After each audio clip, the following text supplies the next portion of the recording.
I thought we were going to hear Alicia Keys because here it goes. Here's Alicia Keys. Obama's on fire. Obama's on fire. He's walking on fire. Obama's on fire. Whoa, everybody stares as he goes by, as they can see the flame that's in his eyes. Watch him as he's like. That's Alicia Keys at the president's second inauguration singing Obama's on fire. Who could forget? The president hopes it's not his youngest constituents. Obama supporters have asked celebrities like Alicia Keys, Oprah, and Bon Jovi to sell Obamacare to young people. Why?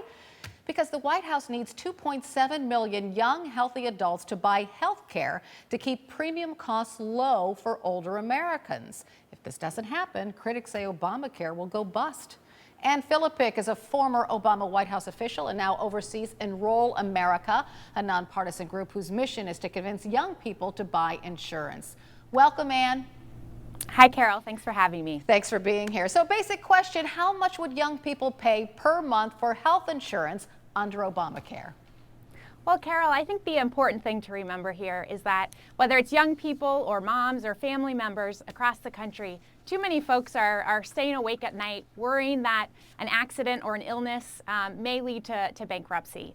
And the great news is that this fall, there are going to be new opportunities available to, again, whether it's young people or families, for affordable health coverage. Okay, so we're concentrating on young people, though, and from what I understand, young people are being urged to buy health insurance through state health care exchanges set up in individual states.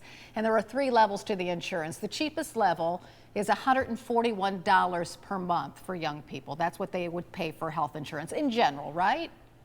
Well, it varies, right? It depends on the amount of money you make, but to your point, there's going to be financial assistance available to folks for the first time, and there's also going to be better coverage available in these marketplaces.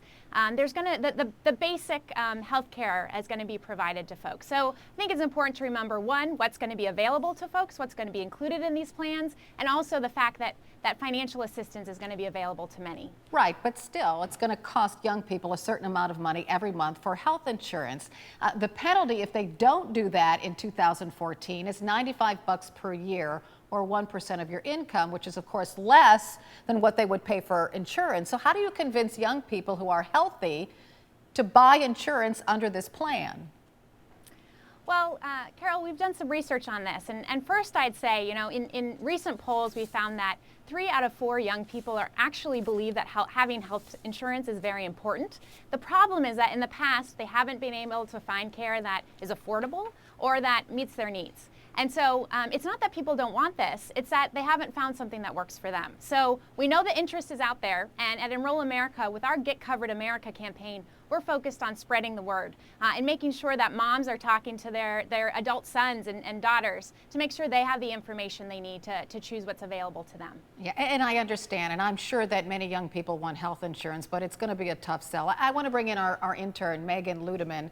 She's a senior at Syracuse University, and she's going to one day be forced to buy health insurance. So Meghann, I just wanted to ask you, will you buy health insurance under Obamacare, and are your friends interested in doing that? Well, I must say, as influential as Alicia Keys is, I must say my bank account is not on fire. So I would probably pass on paying for health insurance because the fine would be cheaper for me versus paying the $141 for the health insurance. So Ann, what do you say to Meghann and others like her? Well, I think, as we've been talking to young people across the country, we know that part of this is about financial security. Meghann might not be going to the doctor right now or think that she needs help, but, the problem is that if Meghann or another person like her were to get into a car accident and didn't have health coverage, that could unfortunately lead to bankruptcy the way that the system works now. So, see, but I think that Meghann, and we've had the discussion, Meghann understands that on some level, but do your friends think about that every day?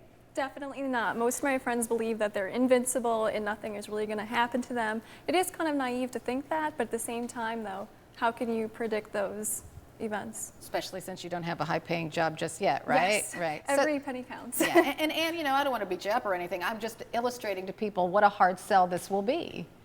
Right, and I think what's important to remember is the financial help that's available. Part of what we found in our research is if you just talk about how much Meghann might be paying for this, that sounds like a lot, but you compare it to what she would be paying otherwise without this financial assistance, that starts to shed a light on the value that's coming here. And again, I'd also go back to maybe Alicia Keys isn't going to be the most persuasive voice to Meghann, but we found that maybe Meghan's mom would make a big difference in that conversation. And so part of what the Get Covered America campaign is all about is to have neighbors talking to neighbors, moms talking to their kids, family members talking to family members about what's coming. And I think that trusted voice talking about how important this is can go a really long ways. Okay, Mrs. Ludemann, expect a call.